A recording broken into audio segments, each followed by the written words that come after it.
برنامه سیاسی و تحلیلی دیدگاه. سلام تماشابینان عزیز، شوکت محمد با شما هستم. موضوع امروزه برنامه دیدگاه تصمیم بایکات انتخابات ریاست جمهوری تاجیکستان از جانب حزب سوسیال دموکراتی تاجیکستان است. حزب سوسیال دموکراتی تاجیکستان یگانه حزب مخالف باقی مانده در کشور از شرکت در انتخابات ریاست جمهوری دست کشیده نیست. دیگر خردترین اینتریگ در این معرکه قبلا پرشور سیاسی وجود ندارد. اما چرا حکومت با وجود در دست داشتن تمام وسایل قدرت که پیروزی هر رقیبی را بر امامعلی رحمان غیر امکان گردانیده است، رقیب ضعیفش را هم در سبقت دیدن نمیخواهد؟ بعد از صحنه سیاسی تاجیکستان رانده شدن حزب نهضت اسلامی تاجیکستان، رقیب پرقدرت حزب حاکم، انتخابات در کشور معنیش را از دست داده بود. چون حزب سوسیال دموکرات هرچند مخالف است، توانایی و جایگاه حزب نهضت اسلامی تاجیکستان را ندارد. این حزب حتی برای گرفت‌پولی نامزدها و خراجات تبلیغاتی با مشکل پول به دست می آورد. به هر حال حضور سوسیال دموکرات ها در انتخابات پارلمانی امسال کمی به انتخابات تابش رقابت داد. بالخصوص جانبداری پیمان ملی تاجیکستان از حزب سوسیال دموکرات و دعوت چند گروه مخالف دیگر و بعض فعالان جامعه شهروندی از مردم برای آوازدهی به حزب زایروف حداقل معرکه قبل از انتخابات را تا جای گرم کرد.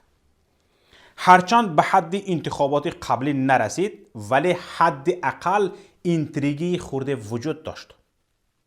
اما به نظر می رسد انتخابات ریاست جمهوری به نزدیکی برپا می شده به یک معرکه عزاداری که همه خاموشانه می آیند و با صدای پست اظهار همدردی کرده می روند شباهت خواهد داشت. البته سه حزب کیسگی که نامزدهایشان را پیشبری کردند کوشش میکنند با وعده‌های عجیب و غریب گرمی به این معرکه وارد سازند، اما موفق نمیشوند. یگانه واکنشی که مردم به بیانیه و اعلان آنها نشان میدهد این استهزاء است، مسخره آنها خواهد بود. بیشتری کاربران شبکه‌های اجتماعی زیر خبرهای نامزد شدنی رئیسان یکی از حزب‌های کیسگی با گذاشتن علامت خنده واکنش میکنند. سبب این استهزای مردم البته تنها کیسگی بودن این حزب‌ها نیست. دو نفری آنها، سید جعفر عثمانزاده و عبدالحلیم غفارزاده، با وعده‌ها و عملکردهای خنده آورشان در انتخابات قبلی در خاطر مردم باقی مانده‌اند. اولی وعده داده بود که در تاجیکستان 35 میلیون جای کار بنیاد میکند. سید جعفر عثمانزاده. دومی باشد نابسته از آن که خودش نامزد بود از مردم دعوت کرد به امامعلی رحمان آواز دهند. در عمل هم این صداقتش را به امامعلی رحمان نشان داد. در ورقه نام خودش را خط زده آوازش را به امامعلی رحمان هدیه کرد. من نامزد به انتخابات ریاست جمهوری. حالا سوسیال دموکرات ها به این نتیجه رسیدند که شرکت در انتخابات معنی ندارد. این تصمیم آنها میتواند سبب‌های زیاد سوبیکتیوی و ابجکتیوی داشته باشد که قسمی از آنها یا همشان در یک جایگی یگانه حزب مخالف باقی مانده در کشور را از رفتن به انتخابات منصرف ساخته است. اینجا میتواند چند دلیل های وجود داشته باشد. یکم، از قبل معلوم بودن نتیجه انتخابات. دوم، فشار و تعقیب هایی که در این اواخر با شدت افزایش یافته‌اند. نوشته های 2-3 ماه اخیر محمود آدینایف، یکی از معاونان رئیس حزب سوسیال دموکراتی تاجیکستان، نشان می‌دهند که مقامات فشار بالای سوسیال دموکرات ها را به مراتب افزایش داده‌اند.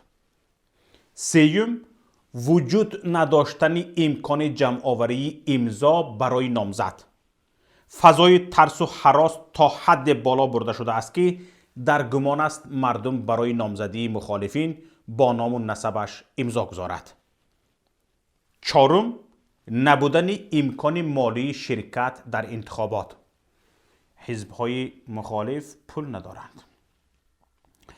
پنجم، شانتاژ آشکار مقامات از رهبریت حزب. مقاماتی که نزدیکان مخالفین در خارج بوده را چون عامل شانتاژ و فشار بر آنها استفاده می کنند، می توانند همین کار را علیه مخالفین داخل کنند. با تاثیر بیشتر از بیانیه های محمود اودینایف برمیآید که کرده هم استاده اند این عملشان را.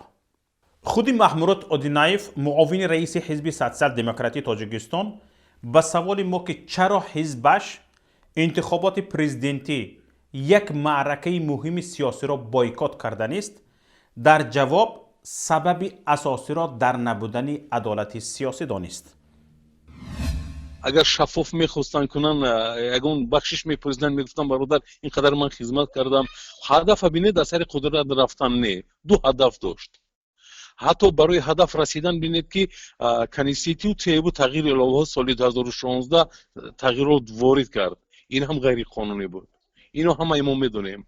بعضن سیاست مدارایی که وارد سیاست در 2015 بود، یعنی که پارلمانتی، همه اینو بینید که با واسطه گوناگون پراکنده کردن.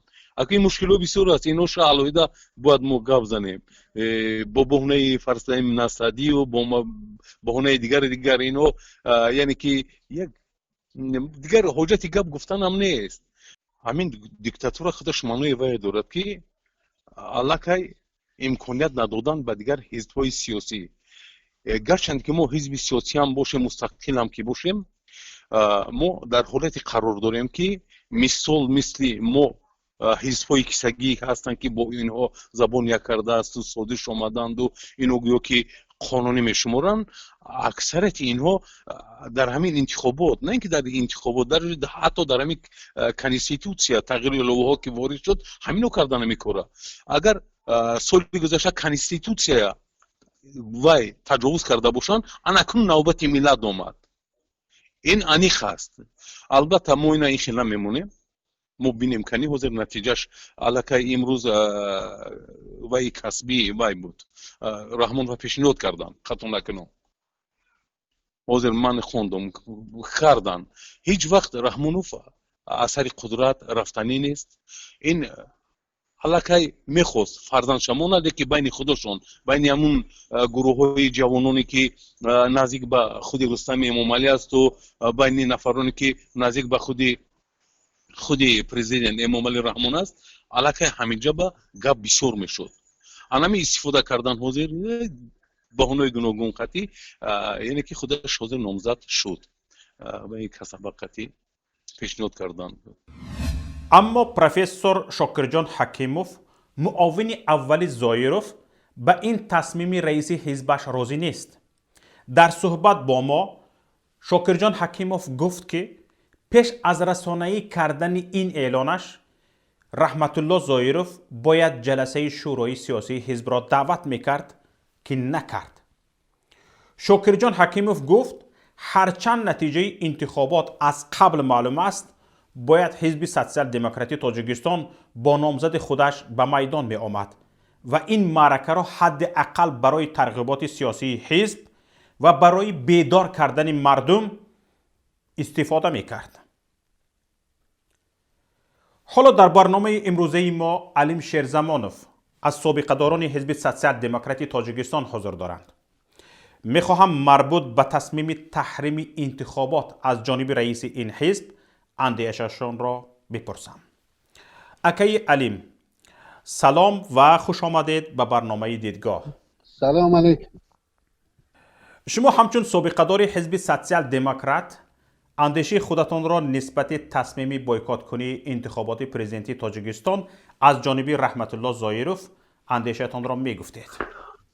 خب البته که تصمیم رئیس حزبم رو 100%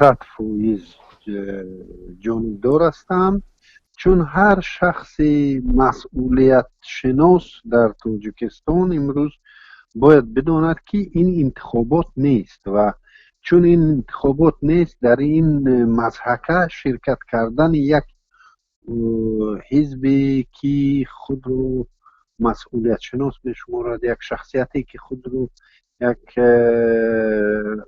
شخصیت مسئولیت شناس شمارد، شرکت کردن در انتخابات البته که از منطق خارج است. خودتون قضاوت کنید که همین انتخابات امروزه پرزیدنتی تاجیکستان،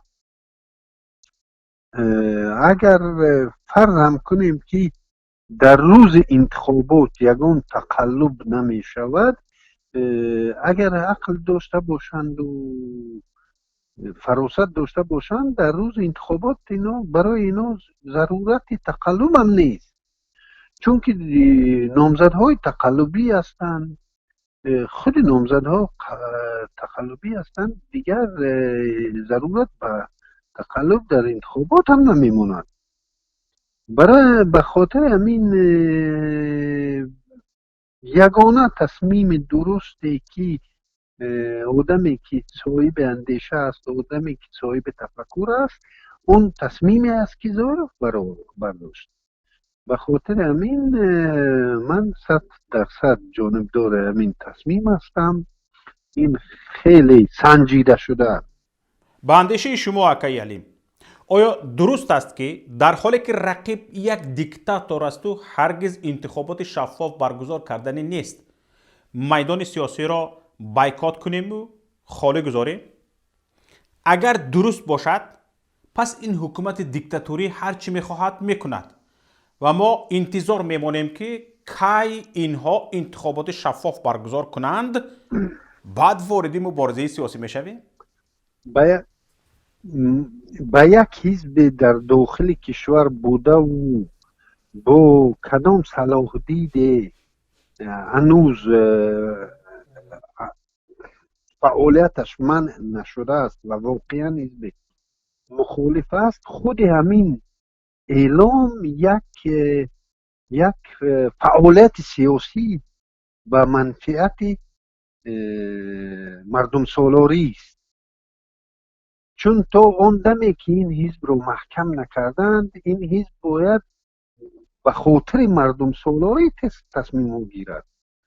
و بنده هنوز سال 2016 گفته بودم یا 2017 بود، گفته بودم، پیشنهاد کرده بودم از طریق رسانه که حزب سوسیال دموکرات تاجیکستان در همین شرایط باید از قرار برآورد که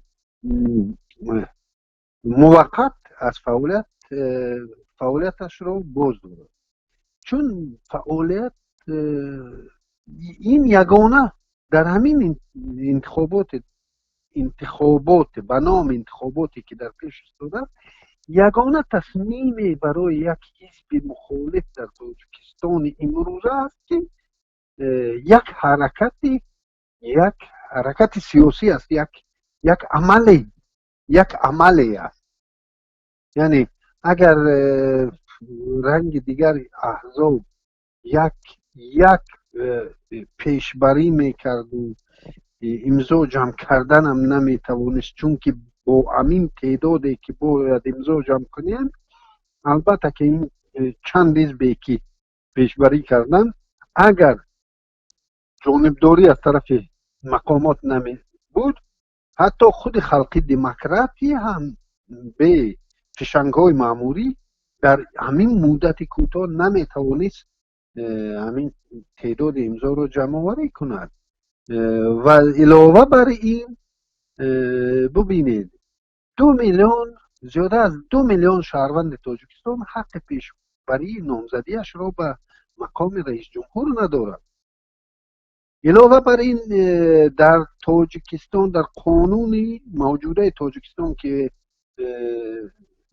واقعا گفته استاد زاهرов درست است در این مورد که این قانون درباره انتخابات پرزیدنت در اساس قانون سال 1994 شکل گرفته است و این قانون تغییر نخورده است و این قانون ضد کانستیتوچی موجود است. واقعا ببینید که حق پیشبری نامزدها را فقط همین حزب‌های در تاجیکستان رسما عمل کننده دارند، حق پیشبری نامزد و اتفاق جوانان و اتفاقی که فرض کردیم که همین تصمیم بایکوت صلاح کار است.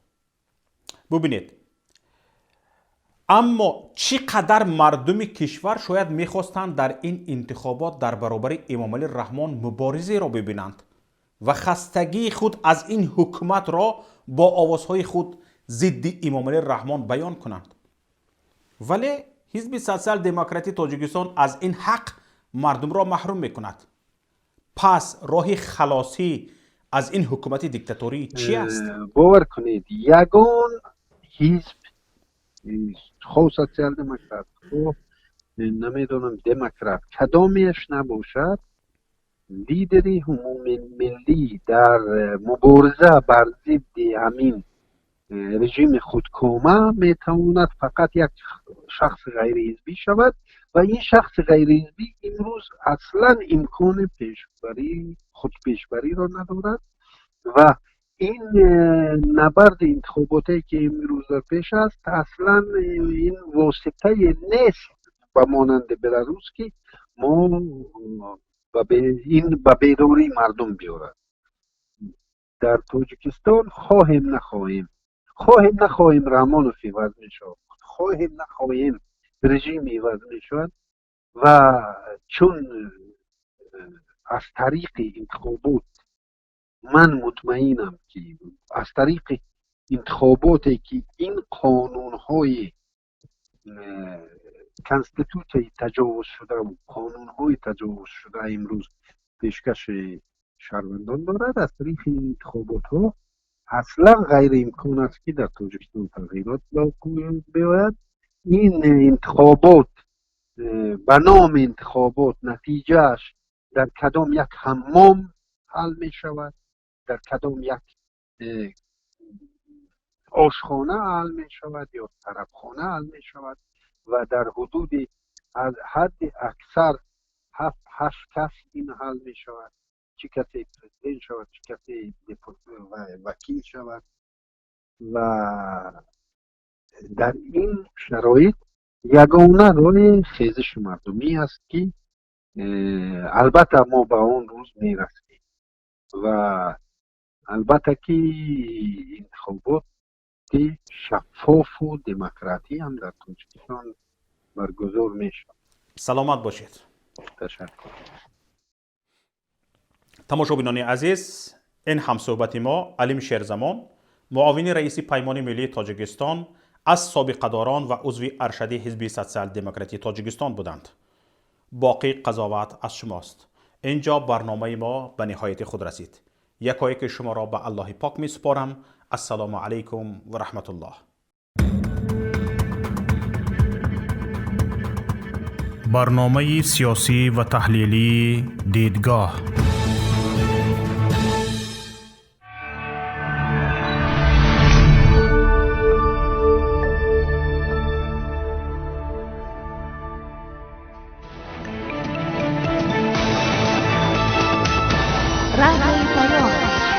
در فضای سیاست صدای جدید.